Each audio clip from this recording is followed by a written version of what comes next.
ang kailangan nating samahan yung mga palaban sa buhay. Hindi tayo pwedeng dumikit doon sa mga walang ambisyon. Maawa ka eh. Kung panay ang usapan ninyo, ang mga liwaliw, yung usapan nyo yung pupunta tayo sa disco, usapan nyo yung inuman mamaya, kung ganyan yung mga kasama mo, you have to accept that you will be average forever. Our friends play a very critical part sa progress natin sa buhay. If you are surrounded by losers, you will become a loser.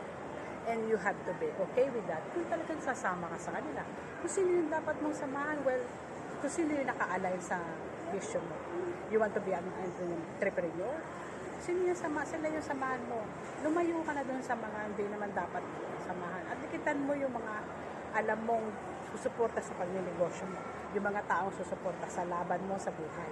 Sila yung mga dapat samahan mo. Diba?